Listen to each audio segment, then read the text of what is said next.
Պարոն Կոնջարյան, իմ իրավունքն է, իմ ժամանակն է, հանդես գամ, սիրելի հայրենակիցներ, բարև ձեզ։ Մենք այսօր քննարկում ենք Եվրոպական ինտեգրման մշտական հանձնաժողովի նախագահի պաշտոնում Արեգա Հովսեփյանի թեկնածությունը։ Ինչպես ենք ընտրել Տիկին Հովսեփյանի թեկնածությունը։ Նախ մենք մտածում էինք, որ պետք է լինի դիվանագետ։ Եվ նայելով նրա կյանքի անցած ճանապարհը, նա կրթությունը համ բակալավրիատը, համ մագիստրատուրան գերազանցությամբ ավարտած, Մասաչուսեթսի Բոստոն քաղաքում Տավցի համալսարանի դիվանագիտության դպրոցը ավարտած, Արցախի հանրապետությունում եւ Հայաստանի հանրապետությունում արտաքին գործերի նախարարությունում աշխատած մարդ է, ով պրոֆեսիոնալ է դիվանագիտության մեջ։ Մյուս մեր հանձնաժողովների ղեկավարները տարածքային կառավարման հանձնաժողովի ղեկավարը, տարածքային կառավարման նախարարության համակարգման տակ գտնվող ամենամեծ ընկերության պատասխանատուն է։ Ֆինանսական եւ բյուջետային հարցերի հանձնաժողովի ղեկավարը, մաքսային մեթոդաբանության մասնագիտության հիմնադիրն է Հայաստանում։ Իհարկե, պարոն Ֆարմանյանից մենք դժգոհ ենք, ոնց չի ֆայմել, որ այդքան տարի մաքսայինում աշխատելա, վերջում չի ելել շենքեր սարքել իր համար, չի ելել Երևանի կենտրոնի կեսը առել, այլ գնաց է դասախոս աշխատել մարդը։ Շատ գիտեք մաքսայինից հելած մարդ, որ գնաց է վերջում դասախոս աշխատում այսքան տարի։ Ես չգիտեմ։ Ինքը եզակիներից է։ Այդ պատճառով մենք առաջարկում ենք ձեր թեկնածուների մեջ մարդիկ կան, ովքեր մաքսայինից հելել են եւ միլիոնավոր դոլարների ներդրումներ են անում Հայաստանում։ Մեծ ներդրող են դառել Հայաստանում։ Երևի, ինչպես շատ հաճախ մեր ԿՊԱ-կան գործընկերները ասում են, մինչև հեղափոխությունն են արդեն գործերը լավ, ուղղակի հեղափոխությունից հետո ավելի լավացավ։ Մենք բոլոր ուղղություններով վերցել ենք ոլորտի մասնագետներ, ոլորտի պրոֆեսիոնալներ։ Կարող էինք ձեր մոդելով գնայինք, ամենայն արգանքով բոլորի հանդեպ ձեր առաջարկած թեկնածուների մեջ մեկ հոգի ես տեսա, որ մասնագիտական, մինչև այս եղած թեկնածուների մեջ, որ այդ մասնագիտությամբ պրոֆեսիոնալ էր ու հանձնաժողովում է։ Մնացողը այդ մենք ունենք արվեստաբան, ով առողջապահությամբ է զբաղվելու, մենք ունենք այլ մասնագիտություններ։ Սա մոտեցում է ձեր ընդհանուր կուսակցության։ Դուք չեք նայում պրոֆեսիոնալիզմով, եթե ազնիվ լինենք։ Դուք նայում եք, մարդը հարմար է, վստահելի է այդ պոզիցիայով, թե ոչ։ Եվ դա քննարկելի է, որովհետև ձեր վերջի քաղաքականությունը, վերջի տարիների ամբողջությամբ է ասում։ Ինչ վերաբերում է Եվրոպական միության ինտեգրացիային ու մեր մոտեցմանը, ինչպես ենք մենք տեսնում։ Եվրոպական միությանը ինտեգրացիային ու Եվրոպայի ընդհանուր համակարգի ինտեգրացիա մենք ուզում ենք տարանջատել։ Եվրոպայում կա 3 երկիր, որոնք ունեն շատ հետաքրքիր փորձ։ Առաջինը Նորվեգիան է, երկրորդը Շվեյցարիան, երրորդը Միացյալ Թագավորությունը։ Այս երկրները Շվեյցարիան, Նորվեգիան իրենց օրինակներով մի մոդել են ընդունել։ Իրենք չեն մտել Եվրոպական միություն, որովհետև համարել են, որ Եվրոպական միությունը քաղաքական կառույց է, բայց բոլոր իրենց ինստիտուտներով ինտեգրված են Եվրոպական համակարգի մեջ, Եվրոպական ազատ տնտեսական գոտու մեջ։ Ինչ է սա տվել։ Շվեյցարիան զերծ է մնում յուրաքանչյուր քաղաքական բախումներից, բոլոր բախումներից։ Նորվեգիան գտնվելով Արկտիկայի մոտ զերծ է մնում հակադրություններից։ Միացյալ Թագավորությունը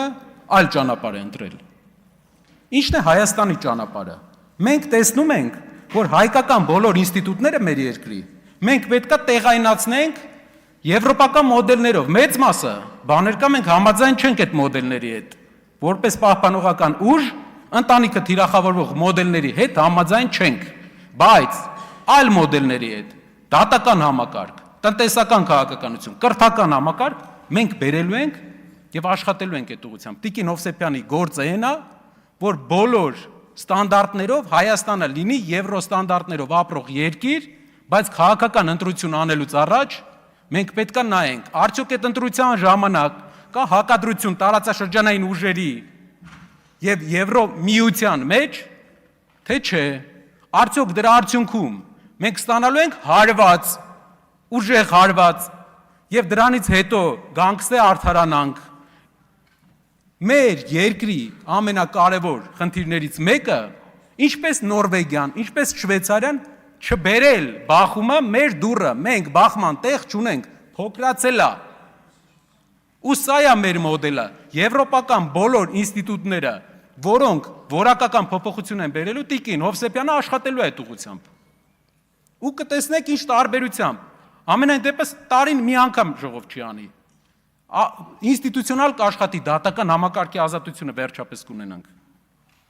Իսկ ինչ ենք մենք մտածում ընդհանրապես ձեզ հետաքրքրող Ռուսաստանի հետ հարաբերությունների մասին։ Ռուսաստանը Հայաստանին ապրանքների դիմաց անցած տարի ուղարկել է 3.2 միլիարդ դոլար։ Եվրոպան Հայաստանին ապրանքների դիմաց ուղարկել է 600 միլիոն։ Ասեմ ավելին, 2 տարի առաջվա հետ համեմատած Եվրոպա դեպի արտանումը իջել է 23 թվի հետ համեմատած։ Ասեմ ավելին, այս տարի բարձրացել է, որովհետև ուղղակի պղնձի գինն է բարձրացել։ Չկա որակական, աշխարհի ամենամրցունակ շուկան է։ Եվ որն է մեր մոդելը։ Այն փողը, որ գալիս է Ռուսաստանից, դա գնում է թոշակների, զինվորականների աշխատավարձի, սոցիալական ծրագրերի։ Մենք չենք ուզում դա կորցնենք։ Պրոհայկական քաղաքականությունն այն է, որ ես չեմ ուզում հայի գումարը թողեմ ուրիշին, ուզբեկը ծախի այնտեղ, բելարուսը ծախի այնտեղ, թուրքը ծախի այնտեղ։ Իսկ ինչքան իջնում է մեր արտանումը, այնքան հելնում է մեր հարևան երկրի արտանումը։ Իրար չեն բացառում երկու մոդելները։ Ձեր ներկայացուցիչը այստեղ ելույթ ունենալուց ասեց, որ Եվրոպան ասել է, որ Ռուսաստանի համար ընդունելի թեկնածու է Սամվել Կարապետյանը։ Փաստորեն Եվրոպան ֆիքսել է, որ վարչապետի թեկնածուն Սամվել Կարապետյանն էր։ Փաստորեն Եվրոպան ֆիքսել է, որ մրցակցությունը Սամվել Կարապետյանի եւ Փաշինյանի միջև է։ Փաստորեն մենք մի բան էլ ենք ֆիքսում այս process-ի ընթացքում, կարևոր, որ Ռոբերտ Քոչարյանը չէր, պարոն Քոչարյանը չէր մեր թեկնածուն, ինչպես ձեր ամբողջ հմեկով, ամբողջ մեդիա համակարգը ուզում էր ասել։ Եվ դրա համար դուք քաղաքական պատասխանատվության եք ենթարկվելու, որ մոլորեցնում եք մեր հանրությանը, ամիսներով ասելով, որ ուժեղ Հայաստանի թեկնածուն Սամվել Կարապետյանը չի, դուք մեդիայով եւ անգամ թեզ էիք մտածել, ով էր մտածել, ով էր ձեր խորհրդատուն այդ թեզի, պատերազմի կուսակցություն։ Այո, իսկ գիտեք ով է պատերազմի կուսակցությունը։ Վերջի 8 տարվա ընթացքում 3 պատերազմ բերած կուսակցությունը։ Եռապատերազմի կուսակցությունը ԿՊՆ-ը, եռապատերազմի կուսակցությունը եւ 2.5 տրիլիոն դրամ պարտքի կուսակցությունը։ Անցնելու է 30 տարի, 50 տարի, պատմությունը ձեզ հիշելու է, որպես եռապատերազմի կուսակցություն եւ 2.5 տրիլիոն դրամ պարտք վերցրած։ Մեր երկրի ինչ սարքել եք, դուք կարայիք տասնյակ հազարավոր դպրոցներ սարքեիք այդ գումարով, կարայիք տասնյակ հազարավոր կիլոմետրեր ճանապարհ սարքեիք, բայց դուք սարքել եք ընդամենը 135 ավարտել եք դպրոց այս պահին, տարին 12 դպրոց եք ավարտել, 2.5 տրիլիոն փող վերցնելու։ Երբ որ խոսում ենք քարոզչական թեզերից, պետք է հիշենք, որ քարոզչական թեզերը երկու թև ունեն։ Եվ այն քարոզչական թեզը, որը դուք ժողովրդին մանիպուլացնելով այսքան տարաք, այսօր այս հողի վրա մենք մեր ներկայությամբ եւ Եվրոպական միության հաշվետվությունը պայթացրեց, որովհետեւ վարչապետի թեկնածուն Սամվել Կարապետյանն էր, նրանք դա ընդունեցին եւ ձեր թեզերը իրական չեն։